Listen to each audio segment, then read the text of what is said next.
Hey all! Welcome to my channel, the Dairy Divas, where I make recipes that always include cheese. My name's Sawyer, and I like to call myself a professional cheese consumer.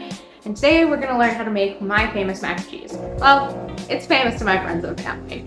Let's head to the kitchen and get started. Put on our apron, put up our hair, and wash our hands. And don't forget to sing your ABCs while you wash your hands. Welcome to my kitchen. I'm going to start by showing you what ingredients we're going to be working with. So first, of course, pasta. I'm using the Smart Macaroni because it has some added grams of fiber, which makes this cheesy mac and cheese a little bit healthier. We have our, what most would say, a crazy amount of cheese. I would tell them they're wrong. We've got our cheese that's, almost all of it will be going into our sauce, and then we have our cheese for at the end to top it before we bake. We've also got our breadcrumbs for the end when we bake. And then we have, for the ingredients into the cheese sauce, we've got mustard. Don't judge it, just trust that process. We've got a teaspoon of garlic powder, a teaspoon of smoked paprika, half a teaspoon of dried mustard powder. Once again, trusting the process. And then we have a quarter of a teaspoon of cayenne pepper and a tablespoon and a half of butter. Also have some sour cream because a little dollop of sour cream in that cheese sauce just makes it so much creamier. And then we have the flour, which will be used to make our roux. You can shred your cheese, I don't. So I just got the family-sized cheddar and Monterey Jack. It works, it does a trick, it makes it cheesy and yummy. Let's go. So now we're at the stove. Our water is boiling. I did add some salt to it. That's your choice. I'm not adding oil though because we want the cheese sauce to stick to the pasta at the end. So I'm gonna add about 2 boxes. We're gonna do 1 and just over half of the other box. Now we're gonna let that boil while we move on. So we've got our butter in the pan. We're gonna melt it down, turn down the heat a little so it doesn't burn. And then we're gonna start to add in our flour. What we're making here is called a roux. So this is what's gonna thicken the sauce and make it that creamy, thick, cheesy sauce that we want. So we're just continuing to stir in that flour there. We wanna make sure it's a really smooth consistency before we add more. We are adding a little bit more, making sure we're mixing that out till it's smooth again, and then adding in more again. So we're kind of just repeating this process until we start to see a consistency like this. And here comes my trusty third arm because I realized I forgot to tell you guys we were gonna need a little bit over 2 cups of milk. So here I am pouring in that milk. We're just pouring a little bit at a time. We wanna make sure that the butter and flour clumps are smooth and really mixed into that milk.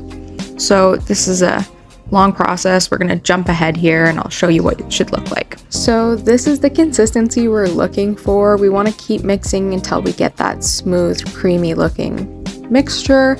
And then we're gonna continue adding in the rest of that milk, slowly stirring it in, repeating the process again. We want no clumps left over. So here we are, jumped ahead again. It's nice and smooth. So we're adding in the rest of that milk and then continuing that process. Now I'm gonna run and grab that 2nd cup of milk. I failed. It's okay, everything's fine. We're gonna grab a cloth, we're gonna clean that up quickly, and we're gonna get back to it. Okay, now that we've cleaned up our mess, we're gonna get back to stirring. You can see that it's starting to bubble here, so we're gonna continue pouring in that 2nd cup of milk. So some people do forget this step, but you do want to make sure you're consistently stirring so that nothing's burning to the bottom and you're making sure everything's perfectly combined. So here I am pouring in the rest of that milk, trying not to make a mess, realizing I made a mess.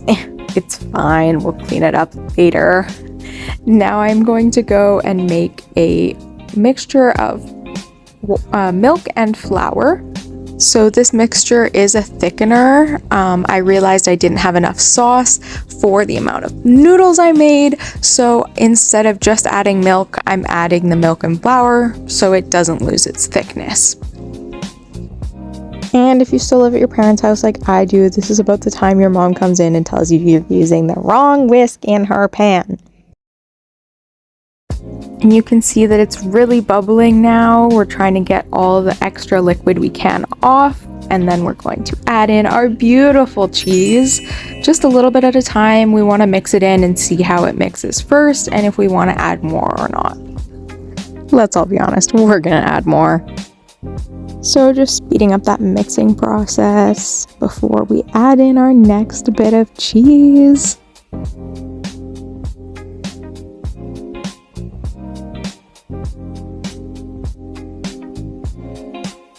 You can tell the cheese is melting in fast, which is what we want. It's getting that nice creamy texture. Look at that perfect cheese pull. It's starting to look perfect. And then finally, what we've all been expecting, we mixed in the rest of the cheese. Let it all melt up, get nice and creamy. Once again, speeding up through this mixing process until it's all combined. And I'm almost about to lose my whisk in the cheese sauce here before my trusty third arm takes over and I go and get the sour cream. So the sour cream is an optional step, but I always find a big spoonful of that in my mac and cheese makes it just that much creamier. And hey, we're the Dairy Divas, so of course we're gonna use more dairy. And if you haven't noticed already, I talk a lot with my hands. Mix, mix, mix. Now we gotta let it bubble. So you can start to see those bubbles on the top. That's what we're looking for. That means that the extra moisture is coming off, which is gonna make the cheese sauce nice and thick. And make sure we're remembering to continue stirring because we do not want it to burn. And here's where it starts to get its flavor. We're gonna toss in all those spices, mix them up nice and good, make sure that every spice is in every part of that sauce. So next we're gonna add that mustard, which in the beginning of the video I did show you regular mustard. You can use that, but Dijon is preferred. And we're gonna mix that in before we put in our salt and pepper. We're going to ignore the fact that I may have added a little bit too much salt, and we're going to add in that pepper. This is optional. It's whatever your preferred taste is.